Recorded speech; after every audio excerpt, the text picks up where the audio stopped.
우리 마가복음의 말씀 함께 같이 봅니다. 마가복음 3장 13절에서 19절까지 말씀. 제가 이제 성경으로는 신약성경 57쪽이고요. 마가복음 3장 13절에서 19절까지 말씀입니다. 제가 봉독합니다.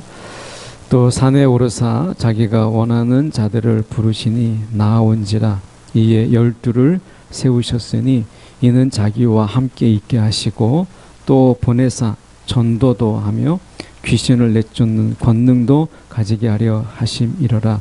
이 12를 세우셨으니 시몬에게는 베드로란 이름을 더하셨고 또 세베대의 아들 야고보와 야고보의 형제 요한이니 이 둘에게는 보아너게 곧 우레의 아들이란 이름을 더하셨으며 또 안드레와 빌립과 바들로메와 마테오와 도마와 알페오의 아들 야고보와 및 다데오와 또 가나안인 시몬이며 또 가룟 유다니 이는 예수를 판 자더라. 아멘. 오늘 이 말씀 가지고 세우심을 받으라 라는 제목으로 함께 말씀을 나누길 원합니다. 세우심을 받으라. 오늘 우리가 이 예수님의 12제자는 구약에 우리가 12지파가 이제 아수르와 바벨론에 의해서 이스라엘이 멸망되면서 이스라엘 12지파가 무너지죠. 12지파가 무너지고 이제 12지파를 대신할 수 있는 상징적인 숫자가 제자 12를 세웠다라고 하는 부분인데, 예수님이 12제자를 세우심을 통해서 과연 무슨 일을 하시려고 하셨는가, 그리고 우리가 그 12명이라는 숫자가 무슨 의미가 있는가라고 하는 이 부분 속에서 저희가 함께 살펴보려고 합니다.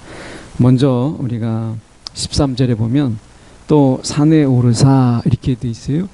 우리가 다른 복음서를 참조해 보면 예수님께서 기도하러 가신 거라는 것을 알 수 있죠. 그냥 산에 간 게 아니고, 우리가 이번에 1월달 되니까 이제 새해 맞이하고 서 산도 정말 많이 갔더라고요. 산도 들러 많이 갔는데 그냥 해보기 위해서 간 게 아니라 기도하러 가셨다라고 하는 거예요.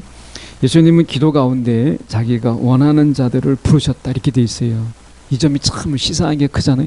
자기가 원하는 자를 부르셨다는 거예요. 예수님이 그냥 억지로 온 게 아니라 자기가 원하는 자를 예수님께서 부르셨는데, 얼핏 보면 예수님 12제자가 철저하게 실패한 것처럼 보여요.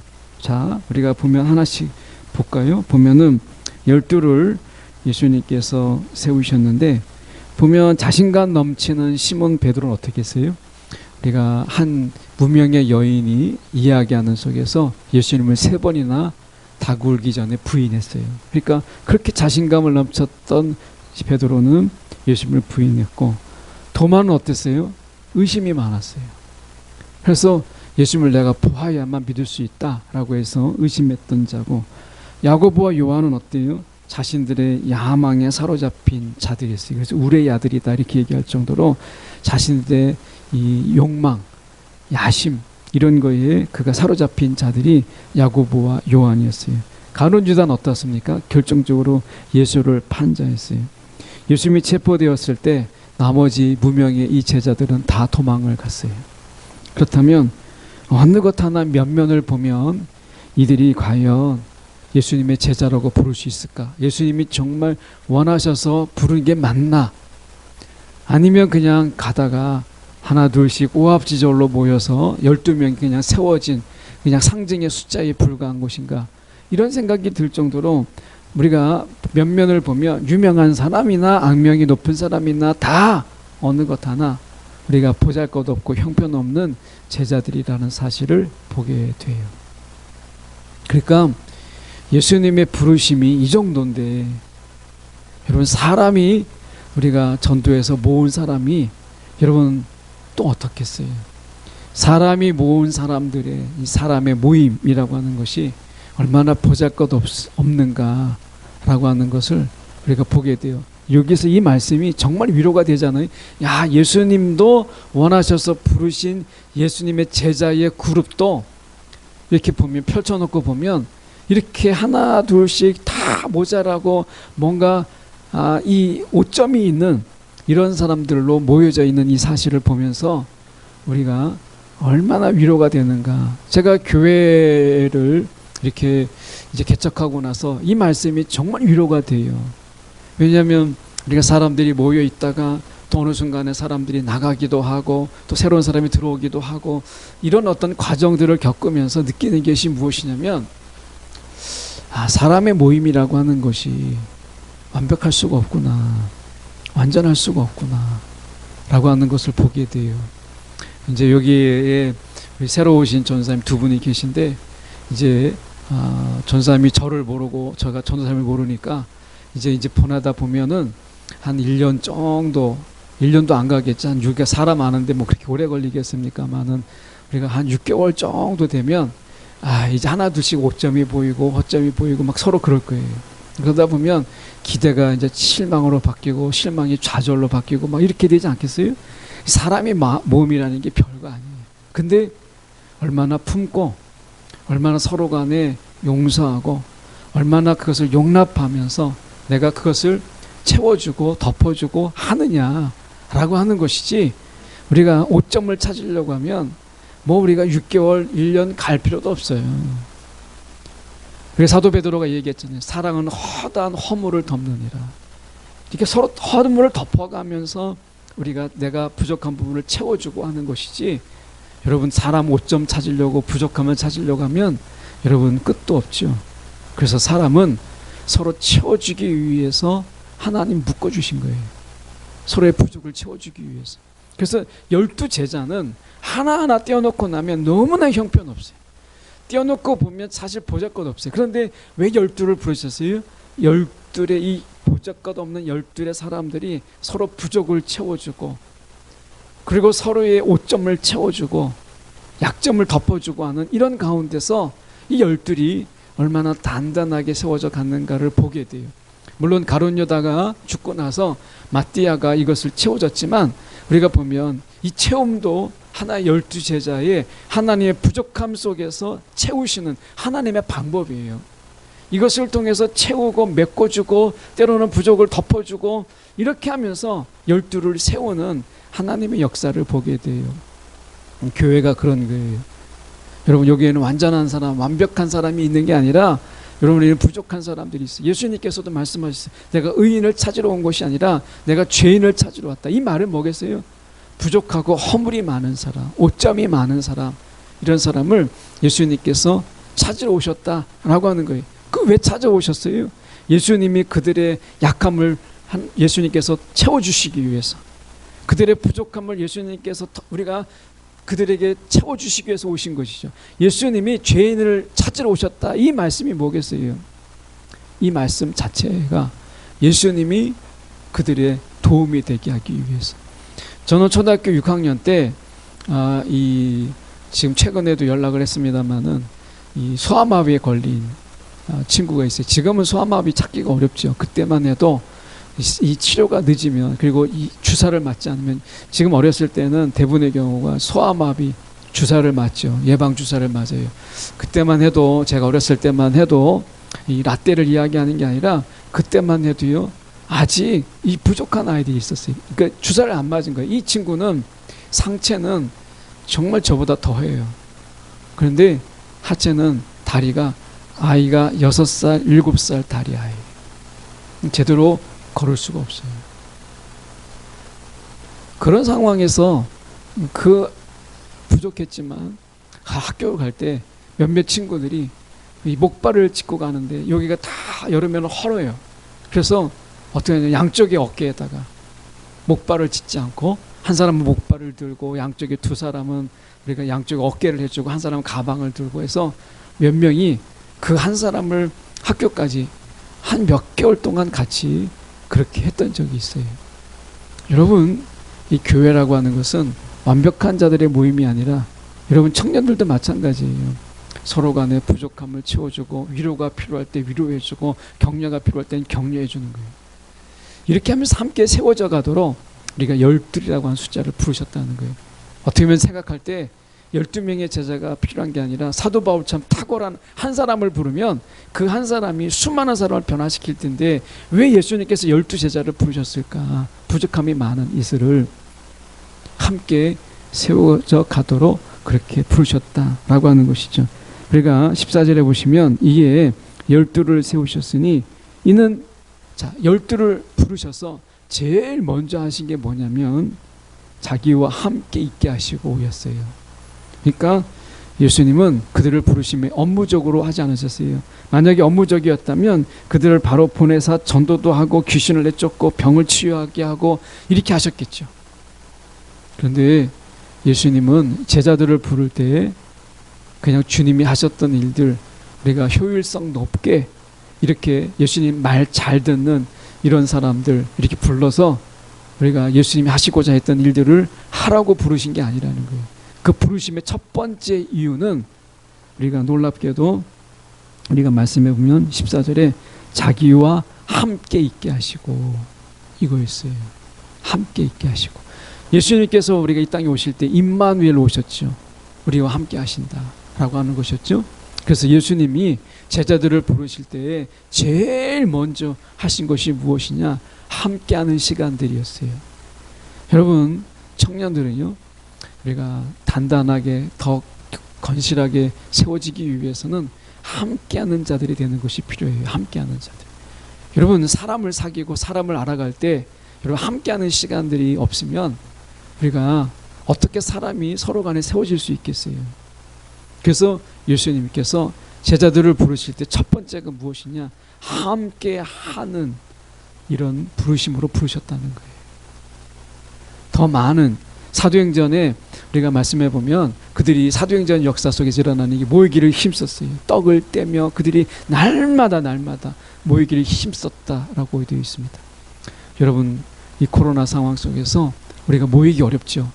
그런데 그렇다고 해서 안부를 묻거나 그렇다고 해서 우리가 서로 연락을 취하지 않는 것을 의미하는 건 아니에요. 이 코로나 속에서 더 간절한 것은 우리 가운데 서로 관심을 갖고 서로 간에 사랑을 하고 서로 간에 뭔가 안부를 묻고 하는 이런 보잘것없는 이런 일들이 더 많이 필요된 것을 보게 돼요.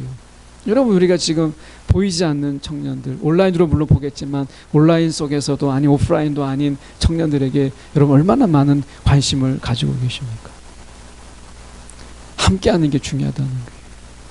예수님의 부르심이 함께하도록 서로 간 우리가 함께하도록 우리를 불러주셨다라고 하는 거예요. 함께하도록. 오늘 이 영상을 보고 있는지 아니면 나중에 볼지는 모르겠지만 우리가 성도 중에 코로나 확진으로 인해서 자가격리로 한 10일 한 지체가 있어요. 우리가 유초등부도 나오는 아이 가정인데 오늘 연락을 해봤어요. 연락을 해봤더니 이제 열흘 동안 어떻게 먹고 지내냐 했더니 다른 지역에서는 코로나가 확진이 돼서 가족이 격리되면 어느 지역에서는 뭐 김밥을 갖다 줬다, 어느 집에서는 먹을 거를 햇반도 갖다 주고 막 갖다 줬다 이런 얘기가 있는데 전화를 해봤더니 난 당연히 그런 줄 알았더니 여기는 이분이 송파인데 송파는 잘 사는 구역이 아닌가 싶은데 먹을 걸 하나도 안 갖다 주고 손소독제하고 체온계만 갖다 줬대요. 그럼 먹을 어떻게 하는지 모르겠는데 다행히 이 집에서 이제 먹을 것을 미리 좀 예비해 놓은 게 있어가지고 그거 먹고 그리고 부족하면 가까운 친구한테 연락을 해서 문 앞에 좀 놓고 가라 이렇게 했다는 거예요. 문 앞에 놓고 가라. 여러분 우리가 격리되어 있을 때 나오지 못할 때 연락할 수 있는 그 친구가 있다라는 거 이게 우리가 살아가는 삶의 모습이잖아요.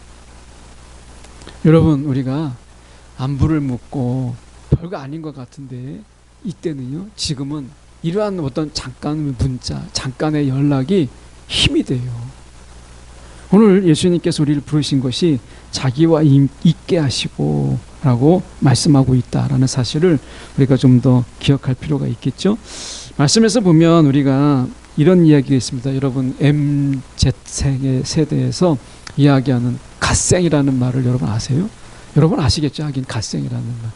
이 가드에다가 우리가 인생을 붙여서 갓생이라고 하는 말을 붙여서 쓰고 있더라고요. 저만 알고 있는 건 아니죠. 갓생. 여러분이 너무 아는 티를 안 내가지고 순간 당황했어요. 갓생. 이 갓생의 삶이 무엇인가? 제가 신문을 보다가 이 영화가 있어가지고 세상에 내가 모르는 영화가 있나 이렇게 봤더니 만든 말이에요. God에다가 인생이라는 말을 붙였어요. 갓생. 그래서 어떻게 이 의미를 보니까 이런 거예요. 현실에 집중하면서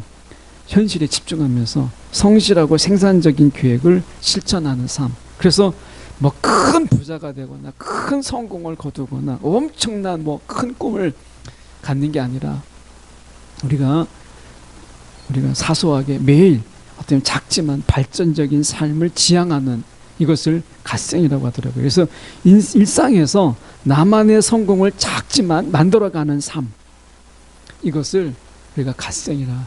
어떻게 보면 이것은 이제 우리가 어떻게 보면 반어법적이죠. 하나님 신의 인생인데 신이 자기 마음대로 하는 인생이잖아요. 근데 이것을 빗대어서 내가 작은 신이 되어서 나만의 작은 삶을, 나만의 작은 성공을 만들어가는 이런 삶을 살아가는 거예요. 신, 옛날에 보면 우리가 슈퍼맨이라든지 원더우맨 이런 것처럼 우리 가운데 뭔가 초월적인 힘을 강조했잖아요. 거기 속에서 우리가 크고 화려하고 엄청난 일들을, 남들이 하지 못하는 일들을, 우리 슈퍼맨들을 꿈꿨어요. 그런데 이게 갓생은 이게 아니라는 거예요. 하나님의 삶이 아니라 반어법적으로 그냥 내가 매일 일상 속에서 성실하고 작은 일들을, 작은 성공을 해 나가면서 나만의 성공을 만들어가는 인생, 이것을 갓생이라고 이야기를 해요. 제자들의 삶을 가만히 보면요, 여러분 제자들 몇 명이나 아십니까? 12제자 중에 바돌로메. 아니면 여러분 우리 제자들의 이름을 우리가 가만히 보세요. 우리가 보면 안드레, 이런 사람, 바돌로메, 여러분 알페오의 애들 야고보, 다데오, 가나니, 시몬, 이런 자들이 여러분 성경 어디에 그들이 뭐하고 어디 가서 뭘 했는지 여러분 성경에 찾아볼 수 있습니까? 어떤 사람은 성경 속에서 유명한 사람이나 악당같이 우리가 가룟유다 같은 사람들은 성경에 기록이 있지만 사실은 12명 중에 여기 이름만 나왔다가 그 사람이 뭐하고 어떻게 살다가 어떻게 죽었는지는 알 수 없는 사람들도 있어요. 갓생의 삶 아니겠어요? 이들이 갓생의 삶을 산 거예요. 뭐하다가 어떻게 화려하고 큰 성공, 큰 이름을 날리는 유명한 사람은 되지 못했어요. 그런데 이 제자들은 나름대로 자기의 삶의 영역 속에서 하나님만 아신다면, 주님만 인정하신다면 그들은 그렇게 다른 사람에게 알려지지 않는 문명의 삶 속에서도 일상적인 섬김의 삶을 살았던 것이죠. 우리 얘기하면 갓생의 삶 아니겠어요? 여러분 똑같은 제자인데 베드로처럼 우리가 수제자가 되고 이름이 날린 그런 사람, 이런 사람이 아니라는 거예요. 여러분 제자 중에 12명의 제자, 여러분 대단하지 않아요? 12명의 제자. 그런데 12명의 제자 속에서 여기 한 번 이름 나오고요, 그 다음에 이름이 안 나오는 제자도 있어요. 그냥 제자라고 하는 것에 우리가 부름을 받았다라는 거예요. 근데 우리가 말씀 속에서 보면 우리가 14절에 이에 12를 세우셨으니 이렇게 돼 있어요. 16절에도 12를 세우셨다라는, 12를 세우셨다라는 말이 다른 성경에 우리가 보면 사도로 부름 받았다 이렇게 되어 있습니다. 그러니까 사도라는 말은 부름을 받은 자라는 의미죠. 그러니까 12명이 부름을 받았는데 여기서 우열이 있어요. 어떤 사람은 유명한 사람으로, 어떤 사람은 이름을 날리면서, 어떤 사람은 큰 성공을 거두기도 하지만 어떤 사람은 무명의 삶을 사는 거예요. 갓생의 삶을 사는 거예요. 엄청난 성공 이런 거 없어요. 그냥 그가 있는 곳에서, 보내어진 곳에서, 그가 필요로 하는 곳에서 그저 주님만 아신다면 자신의 사역을 감당한, 어떻게 보면 그런 자들의 모습이 제자들 속에도 있어요. 우리는 이 시대에 주님의 제자로 부름받은 자들이에요. 사도는 아니지만 우리가 주님의 제자로 부름받은 자들이에요. 진정한 제자도가 뭔지 아십니까? 내 이름을 날리려고 하는 게 제자도가 아니에요. 진정한 제자도라고 하는 것은 우리가 필요로 하는 곳에 주님이 가라고 하는 곳에서 여러분 우리가 신실하게 성실하게 우리가 섬김의 삶을 사는 것, 이것이 제자예요. 제자.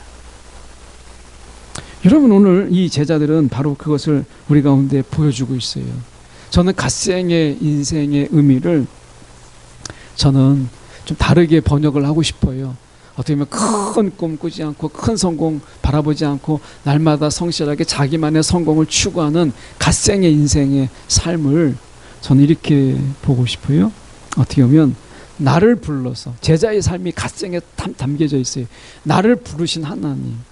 그래서 나의 인생을 살지 않고 갓생, 다시 말하면 하나님의 인생을 사는 것이 제자예요. 이 갓생을 약간 우리가 좀 사용해 본다면, 이용해 본다면 갓생이 뭐예요? 약간 시대를 조롱하는 언어거든요. 이것은 예. 자기 마음대로 할 수 있는 신이 인생을 사는데 작고 보잘것없고 아주 작은 삶의 성공을 만족하며 사는 삶, 이것이 이제 갓생이라는 삶이잖아요. 그런데 저는 이 의미를 오늘 본문에 맞춰서 생각해 본다면 정말 제자는 무엇이냐? 하나님의 부르심, 갓, 그 부르심 속에서 나의 인생을 살지 않고 그분의 인생을 사는 그 갓생의 삶이 제자예요. 여러분, 여러분의 인생을 살라고, 나의 인생을 살라고 불러주신 게 아니라 나를 통하여서 하나님의 인생을 살라고 불러주신 거예요. 나를 통하여 예수의 인생을 살도록 불러주신 거예요. 이게 갓생이에요. 신앙 안에서 저와 여러분 2022년 갓생의 삶을 살았으면 좋겠어요. 하나님의 인생을 사십시오. 예수의 인생을 사세요. 왜 부르셨겠어요? 이 제자들은 우리가 부름을 받은 자들이죠. 부름을 받은 자는 다시 보내심을 허락하셨어요. 그래서 여러분, 주님이 부르신 자는 하나님께서 다시 주님이 필요하신 곳에 보내셨잖아요. 여러분, 오늘 갓생의 삶, 하나님의 인생, 예수의 인생은요, 예수님이 가고자 하는 곳에 우리가 가는 것이고 예수님이 머물고자 하고 싶은 곳에 우리가 머무는 것이에요. 이게 이 시대의 갓생의 인생이에요. 여러분, 그러기 위해서 우리에게 필요한 게 있어요. 말씀 속에 돌아가서 보시면 14절의 말씀이에요. 이에 12를 세우셨으니 이는 자기와 함께 있게 하시고, 자기와 함께 있게 하시고. 여러분, 주님과 함께하는 시간들이 많아져야 돼요. 주님과 함께 있는 시간들이 많아져야 돼요. 코로나를 통해서 우리 가운데 깨닫게 한 게 있잖아요. 그게 뭐예요? 사람 모이기. 우리는 사람 모이는 걸 정말 좋아하잖아요. 특히 우리 민족은 이 모이기를 힘쓰다 이렇게 말할 필요가 없어요. 왜냐하면 우리가 이 교회에 두 날개가 있어요. 하나는 큰 날개, 여러분처럼 이렇게 회중의 모임, 그리고 작게 흩어지는, 우리가 많게는 우리가 12명, 적게는 5명, 2명 이렇게까지는 소그룹이 있죠. 작은. 외국에서는 이 소그룹이 안 돼요. 스몰 그룹, 셀 그룹이 안 돼요. 외국에서는. 왜냐하면 이기적인 거예요. 개인적인 거예요. 그래서 같이 모이는 게 불편한 거예요. 같이 모여서 밥도 먹고 교제하기가, 영화에 보면 굉장히 어떻게 보면 그들이 사회적으로 굉장히 어떤 관계가 있고 사회적 관계가 잘 되어 있는 것처럼 보여요. 그 영화예요. 그들은 실질적으로 지극히 개인적이기 때문에 이 소그룹이 안 돼요. 대그룹은 잘 되는데. 그래서 소그룹을 살려야 된다, 소그룹을 살려야 된다. 미국의 교회 성장학자들은, 또 교회론자들은 계속해서 외쳤어요. 소그룹이 돼야 된다. 사람이 적게 모이는 작은 그룹들이 있어야 된다. 이걸 수입해 왔어요. 한국에. 수입해 놓고 보니까 이게 우리나라하고는 안 맞는 거예요. 왜냐하면 모이지 말라게 해도 막 끼리끼리 모이고, 막 모이지 말라게 해도 막 서로 모이는 거예요. 우리는 하지 말라게 해도요, 소그룹이 너무 잘 된 민족. 예. 소그룹이 너무 잘 돼. 셀그룹이 필요가 없어요. 얼마나 잘 모이는지 이게 필요가 없는 거예요. 그러니까 안 해도 되는 것을 수입해와서 그걸 가리킨 거예요. 이 땅에 가리키고 보니까 이미 우리가 하고 있는 거예요. 여러분, 농촌에 가면 품앗이가 있어요. 내가 했던 일들을 자기가 도와주면 그 집에 가서 또 도와주는 거예요. 처가에 김장을 할 때쯤 되면 동네 분들이 오셔서 막 김치도 해주고 막 해요. 그럼 또 그분들이 할 때는 가서 내가 또 도와주는 거예요. 이런 일들을 해요. 소그룹이 너무 잘 돼 있는 거예요. 그런데 코로나가 왔어요. 코로나 속에서 우리가 깨닫게 된 것은 무엇이냐? 사람과 어울려 다니고 사람을 만나다가 보니까 정작 만나야 될 진정한 만남을 놓친 거예요. 그게 뭐냐? 주님과의 만남을 놓쳐버린 거예요. 코로나는 또 주님과의 만남이 필요하다. 이제 사람 그만 만나러 다니고, 제발 사람 그만 만나러 다니고, 막 이제 1월 1일이라고 막 신정 이제 새로운 새해가 바뀌었다고 막 밤새서 막 돌아다니다 보니까 피곤하잖아요. 이제 그만 만나러 다니고 주님 만나라. 이게 코로나잖아요. 코로나. 오늘 제자의 부르심이 우리가 이는 자기와 함께 있게 하시고, 이게 부르심의 이유거든요. 여러분, 2022년에 우리 청년들이 주님과 더 많은 시간들을 갖는, 이 주님과 더 많은 시간들을 갖는 여러분 청년들이 되길 원해요. 거기에서 힘을 얻어야 여러분 허물을 덮을 수 있고 다른 사람의 부족을 채울 수 있는 거예요. 이게 저절로 되지 않습니다. 우리 아까 배선아 청년이 이야기하는 것처럼 내가 막 노력한다고 되지 않아요. 이 힘은 어디서 공급되느냐? 내가 주님과 함께하는 시간이 많아질수록 다른 사람의 허물을 덮어주게 되고, 다른 사람의 부족을 내가 채울 수 있게 되고, 다른 사람의 약점을 내가 보완해 줄 수 있는 거예요. 이게 저절로 되지 않습니다. 그 시작은 주님과 함께하는 시간으로 이루어지는 거예요. 2022년에 여러분 갓생의 인생을 살기를 원해요. 주님과 밀착된 인생, 갓생이잖아요. 주님과 함께하는 인생, 아니 더 나아가서 주님의 인생을 사는, 여러분 우리가 원하고 바라고 기도합니다. 찬양 속에서 주님의 꿈이 내 꿈이 되는 이 놀라운 것을 이야기하잖아요. 여러분 정말 갓생의 인생, 정말 쪼잔하게 작은 일상 속에서 작은 성공에 막 도취하고 만족하고 막 이렇게 사는 것도 필요하지만, 여러분 우리는 보다 더 크게 하나님의 인생을 사는, 예수의 인생을 사는 진정한 갓생의 청년들이 되길 원해요. 오늘 그래서 세우심을 받으라, 제목이 그래요. 여러분 세우심을 받아야 돼요. 세우심, 주님의 부르심을 이미 우리가 받고 있잖아요. 이걸 잊지 말라는 거예요. 나는 주님의 부르심을 받은 자다, 내가 세우심을 받은 자다 라고 하는 거예요. 세우심을 받은 자. 여러분 세우심을 받은 자가 넘어지는 것은 교만과 오만이에요. 여러분 가장 인간의 교만한 모습이 무엇이냐? 기도하지 않는 자가 가장 교만한 자예요. 여러분 오늘 우리가 주님과 함께 해야 될 이유가 바로 여기에 있다는 거예요. 우리는 혼자 설 수가 없어요. 주님과 함께 서는 자예요. 세우심을 받으라 라고 말씀하잖아요. 여러분 주님과 함께 서는 자예요. 서는 자. 홀로 서는 자가 어디 있습니까? 사람은 홀로 설 수가 없어요. 주님과 함께 세우심을 받은 자이죠. 말씀하잖아요. 혼자 서라 이렇게 돼 있지 않아요. 제목이 그러잖아요. 성경에도 보면 우리가 세우셨으니 라고 돼 있지, 12제자를 섰다, 12제자가 그냥 스스로 섰다 이렇게 돼 있지 않잖아요. 세우심을 받았다고 얘기해요.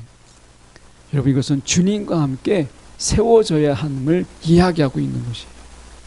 저와 여러분은 세우심을 받은 자예요. 다시 말하면 주님이 없으면 쓰러지는 자다 이 말이에요. 예수가 없으면 넘어지는 자다 이 말이에요. 하나님이 없으면 여러분 우리가 아무런 의미가 없는 인생이라는 거예요. 그래서 갓생이에요. 갓생. 하나님이 계셔야 내 인생에 의미가 있고, 하나님이 계셔야 내 인생에 빛을 발하고, 하나님이 계셔야 내 인생이 있는 갓생의 인생이라는 거예요. 이게 진정한 갓생이잖아요. 여러분 우리 청년들이 갓생의 삶을, 그 본질의 삶을 살아갈 수 있는, 여러분 세우심을 받았다는 것을 기억하십시오. 예수가 없으면 나도 없고, 예수가 없으면 나는 넘어지는 자예요. 오늘 갓생, 정말 주님이 계심으로 내 삶이 있는 갓생의 삶 살아가는 우리 청년들이 되기를 간절히 소망합니다. 기도하겠습니다.